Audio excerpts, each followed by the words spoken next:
రాజన్న సిరిసిల్ల జిల్లాలో మున్సిపల్ ఎన్నికల ప్రచారం క్లోజ్ అయింది. ఇక ఎల్లుండి మున్సిపాలిటీలకు పోలింగ్ జరగనుంది. ఇప్పటికే ఎన్నికల కోడ్ అమల్లోకి రాగా అధికారులు ఏర్పాట్లు చేస్తున్నారు. రూల్స్ బ్రేక్ చేసిన వారిపైన కఠిన చర్యలు తీసుకుంటామని అన్నారు. రాజన్న సిరిసిల్ల జిల్లాలో మున్సిపల్ ఎన్నికల ప్రచారంపైన మరింత సమాచారం బాబు యాదవ్ అందిస్తారు. ప్రచారం ముగిసింది.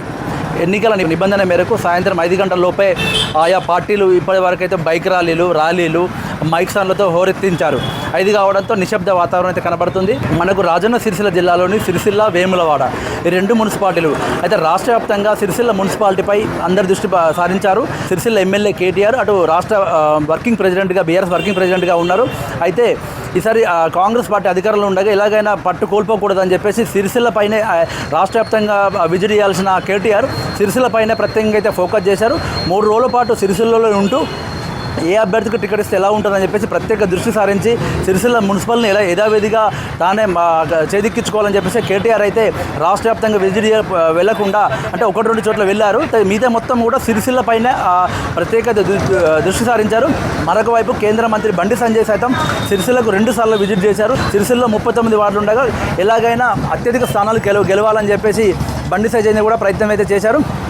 మరొక వైపు అధికార కాంగ్రెస్ పార్టీ మంత్రులు తుమ్మల నాగేశ్వరరావు, పొన్నం ప్రభాకర్, అలాగే ఎమ్మెల్సీ అద్దంకి దయాకర్, ఇటు ప్రభుత్వ వైపు ఆది శ్రీనివాస్, అక్కడ సిరిసిల్ల నియోజకవర్గ ఇన్ఛార్జ్ కేకే మహేందర్ రెడ్డి వీరు కూడా అధికార కాంగ్రెస్ పార్టీ అభివృద్ధి, సంక్షేమం అలాగే అభివృద్ధి చెందాలంటే ఖచ్చితంగా కాంగ్రెస్ పార్టీకే ఓటు వేయాలని చెప్పి ఒక నినాదంతో అయితే వాళ్ళైతే ప్రచారం చేశారు. అయితే అధికార కాంగ్రెస్ పార్టీ కంటే బీఆర్ఎస్ వర్కింగ్ ప్రెసిడెంట్ కేటీఆర్ మాత్రం సిరిసిల్ల పైనే ప్రత్యేకంగా దృష్టి సారించారు. ఎందుకంటే గతంలో 2 సార్లు బీఆర్ఎస్కి వచ్చేది. అంటే గత మున్సిపాలిటీలో కేవలం 2 స్థానాలకే పరిమితమైంది కాంగ్రెస్ పార్టీ, అటు బీజేపీ 4 స్థానాలకే పరిమితమైంది. అటు 17 స్థానాల్లో గెలిచినటువంటి బీఆర్ఎస్ ఎలాగైనా ఈసారి కూడా పట్టు నిలుపుకోవాలని చెప్పేసి తాను ఎక్కడ రాష్ట్ర వ్యాప్తంగా పర్యటించకుండా కేవలం సిరిసిల్లలోనే ఉండిపోయారు. మరొక వైపు చూసుకుంటే మనకు వేములవాడ మున్సిపాలిటీ అయిన తర్వాత ఒకసారి బీజేపీకి అవకాశం ఇచ్చారు, ఒకసారి బీఆర్ఎస్కి అవకాశం ఇచ్చారు. ఇటు ప్రస్తుతం మన ఈ మున్సిపాలిటీకి 3వ ఎన్నిక. ఇక్కడ ప్రస్తుతం వేములవాడ ఎమ్మెల్యే ఆది శ్రీనివాస్ అటు రాష్ట్ర ప్రభుత్వ వైపుగా కొనసాగుతున్నారు. అయితే గతంలో ఇక్కడ 28 వార్డులు ఉండగా కేవలం 1 స్థానానికి మాత్రమే పరిమితమైంది కాంగ్రెస్. బీజేపీ 5 స్థానాలకు పరిమితం కాగా మిగతా అన్నీ కూడా బీఆర్ఎస్కే ఉన్నాయి. అయితే ఈసారి ఖచ్చితంగా మాకు ఎలాగైనా మున్సిపల్పై కాంగ్రెస్ జెండా ఎగిరేయాలని చెప్పేసి మొదటి నుండి కూడా గడప ప్రచారం చేస్తూ అయితే వేములవాడ టెంపుల్ డెవలప్ అవుతున్నది. అలాగే ఆ పట్టణం డెవలప్ అవుతుంది. అభివృద్ధి, సంక్షేమం అభివృద్ధి చెందాలంటే, పట్టణం అభివృద్ధి చెందాలంటే కాంగ్రెస్ పార్టీకే ఓటేయాలని చెప్పేసి ఒక ఆది శ్రీనివాస్ అయితే గడపకైతే ప్రచారం చేశారు. 2 సార్లు ఒకసారి బీజేపీకి, ఒకసారి బీఆర్ఎస్కి అవకాశం ఇచ్చారు. 3వసారి తమకు కాంగ్రెస్కి అవకాశం ఇవ్వాలి. ఎందుకంటే తాను చేస్తున్న అభివృద్ధి చూడాలి.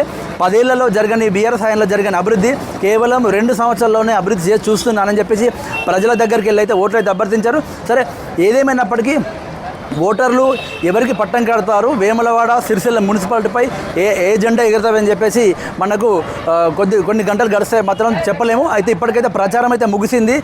సిరిసిల్ల, వేములవాడ పట్టణాలు మాత్రం ప్రశాంతంగా ఉండిపోయాయి. ఇక 48 గంటల ముందు ఎవరు కూడా ఎన్నికల రూల్స్ ప్రకారం 5 కంటే ఎక్కువ ఉండాలని చెప్పేసి ఇప్పటికైతే అధికారులు అయితే చెప్పారు. ఇది ఇక్కడ పరిస్థితి.